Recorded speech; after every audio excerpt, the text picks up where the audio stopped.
Sa isang liblib na barangay sa bayan ng Datu Unsay sa probinsya ng Maguindanao, meron daw namiminang bato na parang diamante. Kumikinang ngayon ang pag-asa. Sa barangay Iginagampong sa bayan ng Datu Unsay sa Maguindanao, matapos mahukay sa ekta-ektaryang lupain ng bundok na ito, ang mga mapuputi at makikinis na bato na kumikinang daw kapag itinatapat sa araw o ilaw. Kung magkataon na precious stones ang mga ito, pwedeng magkahalaga ng milyon-milyong piso. Hinala kasi ng mga taga rito ang mga nasa bloke-blokeng batong ito, mga diamante. Sa akin lang parang crystal ito. Parang diamond talaga. Sa tingin ko po diamond kasi kapag kinuhan po siya ng flashlight, kumikinang po. Tapos maganda pang ala kasi parang pwede po siya sa mga kwintas. Isa sa mga naghukay, ang tricycle driver na si Wahid.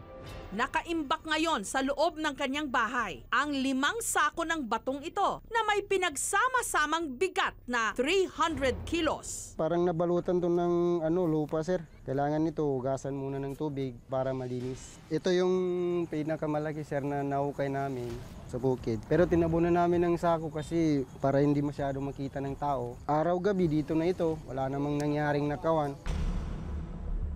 Nitong Oktubre lang daw nadiskubre ng kanyang tiyo Gimbanen ang mga hinihinala nitong diamante. Nakita na yung bato na puti doon sa bukid. Kidala na dito sa baba sa amin. Parang hindi pangkaraniwang bato na yung dinala niya dito. Natulala kami kasi iba talaga. Tapos yun, gitago namin. Yung isang araw, pumunta kami doon. Naghuwa kami. Halos 1 linggo raw siyang nagpabalik-balik para maghukay.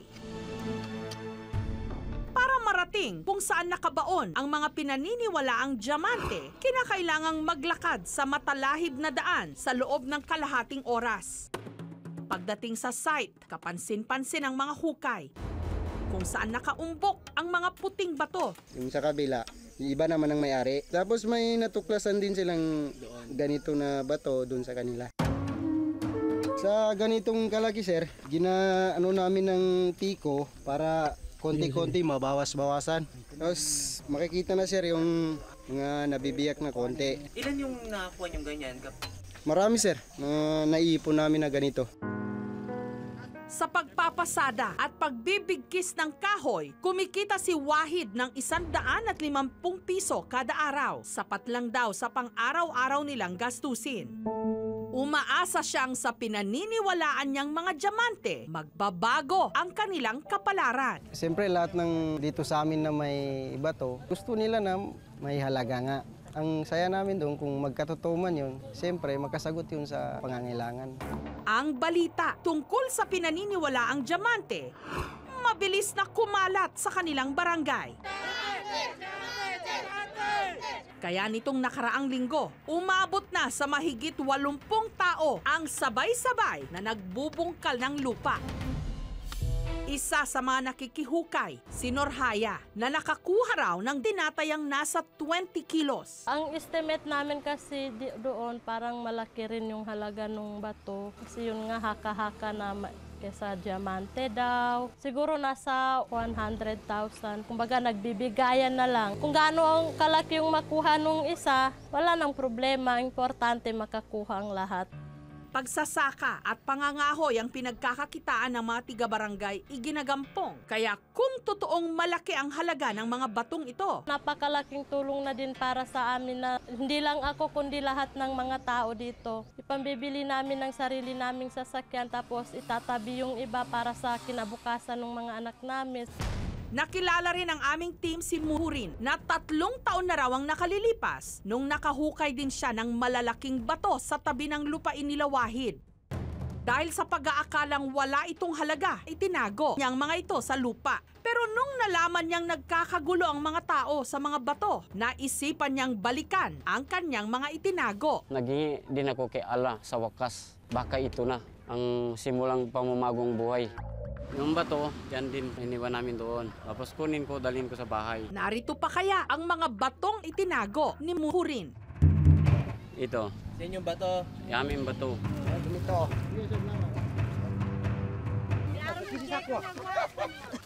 Oo, maghintay muna kami. Sana na magkatotoo na ito. Ang mga inaakalang diamante na nahukay naman ni Caratdon, hiningi raw ng kanyang kaibigan para maipasuri sa mga eksperto. Binigyan daw siya ng 5,000 pesos kapalit nito. Sabi niya sa akin, ang 5,000 na yan, pag pasado itong bato mo, yayaman din ako, yayaman ka rin.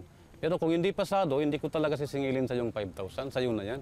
Binigay ko kay Mrs. ng 3,000, 1,000 binigay ko sa pinsan ko, 1,000 doon naman sa second parents ko. Sabi ko, baka niloko niya tayo. Sabi niya, may tiwala rin ako sa kanya, kaibigan ko rin.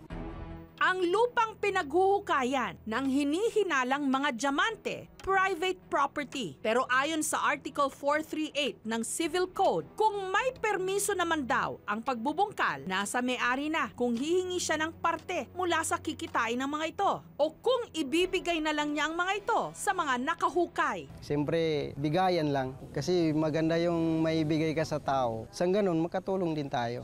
Samantala, habang hindi pa kumpirmado kung ano ang tunay na halaga ng mga bato, ipinagbawal muna ng mga may-ari ng lupa ang paghuhukay doon. So, tinagpa namin para hindi ito maano ng ibang tao. Ngayon, binabantayan namin araw-araw para maproteksyonan. Sa buong mundo, iilan lang ang mga lupaing may diamante. Ang diamond po ay carbon. Ang diamond ay nabubuo several kilometers below the surface of the earth. May term ang geologist na kimberlite pipes. Yun po yung parang nagtatransport ng diamond galing sa ilalim ng lupa papunta sa shallow na surface na kung saan po din siyang imimina. Embedded po siya sa bato. Parang crystal po siya na nasa bato. Ang precious gemstones katulad ng diamonds at crystals nagkakahalaga ng libo o milyong piso depende sa laki at klase nito. Nito lang Huwebes, dumating na ang pinakahinihintay na balita nila Caratdon mula sa kanyang kaibigan. Ang sabi niya sa akin ay parang pasado daw. Diamante. Di ba ako niloloko nito? Sa palagay ko sa hindi. Pero ang ilan sa mga residente, hindi pa rin kumbinsido. Gusto namin na may pumupunta dito para malaman namin ang totoo yung bato. Kaya nito lang Huwebes, nagtungo ang geologist mula sa Department of Environment and Natural Resources na si Amin Shani Lukman para suriin ang mga hinihinalang diamante. Yung precious at semi-precious kasi, sila ay mga rare na nakikita. Tapos magaganda, makikinang, mahal yung diamond, may market value siya. Para matest po natin, ma-confirm ba natin kung ano tong mineral na ito, ang gagawin po natin ay dalawang test. Unang-una yung acid test at isa yung hardness test.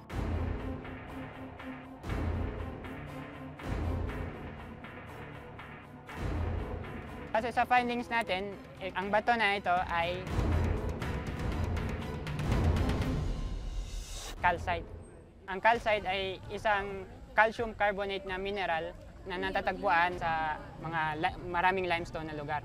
Hindi siya diamond dahil unang-una bumula siya, tapos nasa scratch din siya. Ang hardest niya sa Mohs hardness scale ay 10. Kung isi-scratch natin ng kahit anong mineral maliban sa diamond, ay hindi ito masa-scratch. Napatunayan nga sir na hindi siya diamond. May halaga pa ba siya or wala na? Ang calcite ay isang common mineral at wala itong market value. Nagagamit ito sa industry tulad ng sa construction. Ito namin na sana mapakitaan namin kasi sayang naman yung ano namin doon sa taas. Kung ano man ang ano niya, okay rin ako.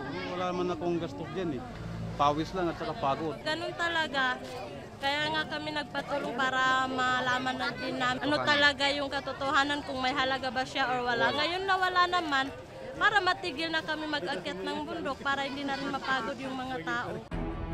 Minsan pa, hindi lahat ng kumikinang, ginto o diamante. Huwag agad magpapasilaw. Gayunman, nakamamangha pa rin na sa mga lupaing ito ng Maguindanao, may ganitong uri ng bato na saan o paano man tignan, yaman pa ring maituturing. Thank you for watching mga kapuso. Kung nagustuhan niyo po ang videong ito, subscribe na sa GMA Public Affairs YouTube channel and don't forget to hit the bell button for our latest updates.